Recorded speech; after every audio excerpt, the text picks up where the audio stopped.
Hello everyone.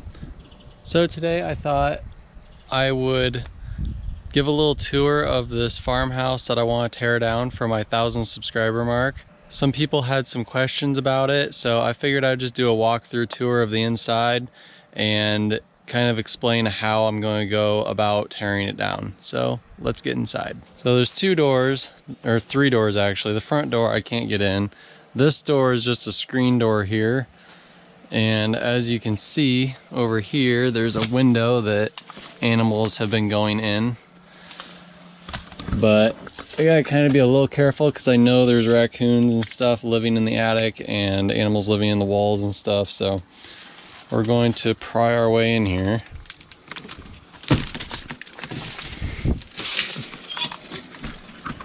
And you can see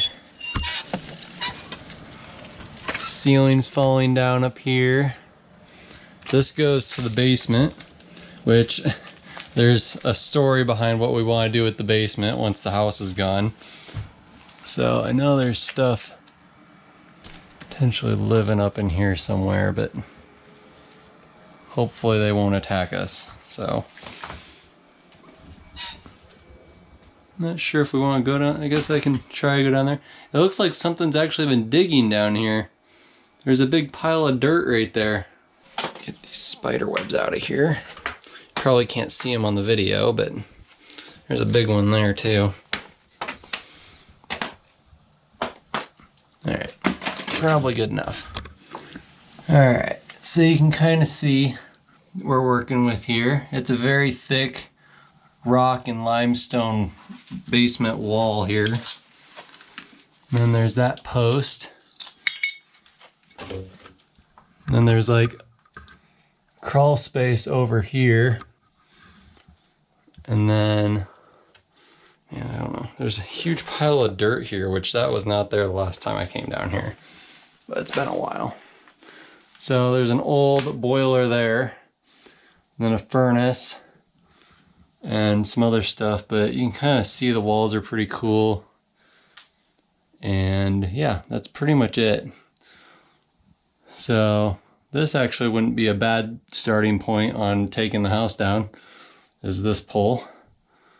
But yeah, and there's a pole over there too. So those two poles might be the first thing to pull down. Anyway, we'll head upstairs because it's really creepy down here. All right, now once we come in here, I don't need my light anymore. So you come into the kitchen. And as you can see, there's not any like crown molding or like nice floors or nice cabinets. It's really plain in here. There's no trim even on the walls. It's really, really boring. This is one of the big problems. It smells really bad.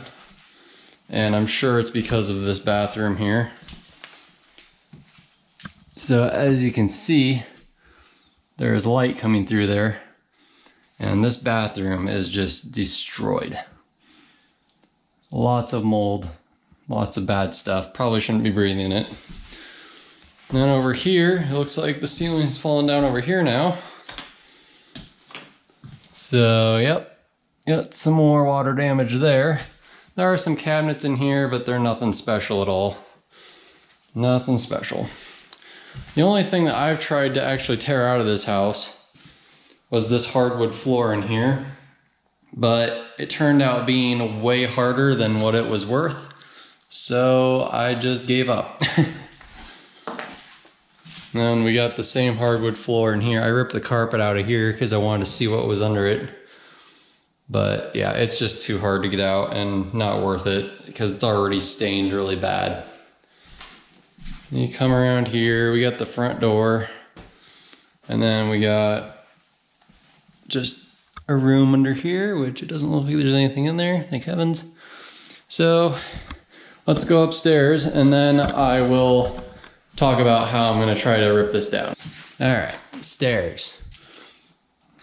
This is creepy. Lots of stuff falling down here. You can see probably lead paint. So if you look straight up, you can see right through the roof. So that's probably not the best. And then you got some raccoon feces there. Hopefully we won't see any raccoons up here. And then, oh wow, smells really good. Got a bedroom here, which not anything special, just a room. It's got some mold over there in the corner, it looks like.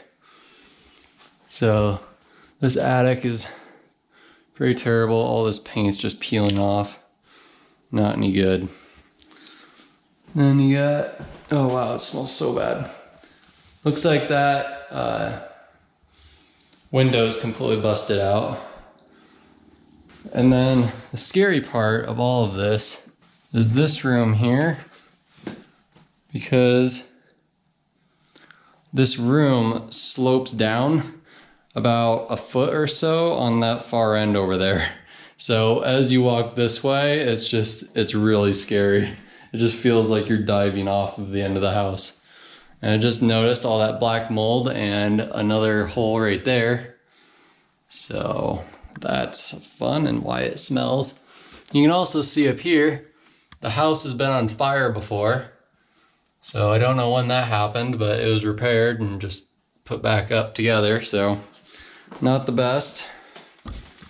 So that's pretty much the whole house. Now I'm gonna go downstairs and show you what I'm gonna do to pull it down. Okay, so we're back in the kitchen here. My idea is to take these stairs out a little bit, just like cut a portion of them out. And then around this whole center section of the house here, just start, I gotta take the either sheetrock or lath and plaster, whatever's on there, off. And then I'm going to start cutting the studs in there until I'm gonna do probably at least half of them all the way around. And then once I get it to the point where I think it's weak enough and I can just put my big cable all the way around this whole thing, and then I'm going to go through this window and I'm just going to yank that all down, and hopefully that will be enough to make the second floor collapse inward. But if it's not, then I know there won't be any support in the middle of the house, so I won't have to really come back in the house in case it does collapse. So then I'll start picking on like all the exterior corners. I might like wrap around this little section here and pull it out, because there's another door right here. So I could strap right around this section here and then just yank that out that door. Same with this part, but I want to get this, I know this section here is what's going to be holding most of it up, which I might actually go into the basement and rip or pull those two big posts that are holding this up. I might rip those out first, but then I feel like this floor might get weak then, so I don't really know exactly what I'm gonna do. So if you guys have any ideas on how to do this, since you've kind of seen the house and the state of it right now, please leave some comments down below, because I will definitely be looking at those. In the meantime, consider liking and subscribing, because we're not going to do this until we hit 1,000 subscribers. And like I said in my last video, if we don't reach that by this winter before snow falls, then we will do it next year. So you can see there's a chimney over here on this side. So that's gonna fall down eventually. I'm probably gonna need to cut all these trees out from around it before I try pulling it down, just so I can get to everything. And I don't want part of the house to fall down and then lean up against these trees and then the tree prevent it from falling all the way. So I'm probably gonna cut all these trees out first. And then we got the original well right here, which would probably still work, but we don't have any power to the house anymore. The power came to this pole here, and I had my panel meter replaced on my house, and I just had them cut that down at the same time. So the electrical cable is just laying here for the house, but I'll probably cut that off of there and go throw it somewhere. I might use it in the future, who knows. Some people wondered why I was actually tearing it down, and it's just we don't want to have a rental property on our property right here, because it's too close to the other house and we don't want to have to deal with renters. And it's honestly just way past what is acceptable for anyone to live in or even repair. I mean, anything's fixable, but it would just cost so much to fix this, and all the electrical is really bad in it. The idea that my wife and I have for the basement, after this is all gone and everything's cleaned out, we want to make the basement into a swimming pool.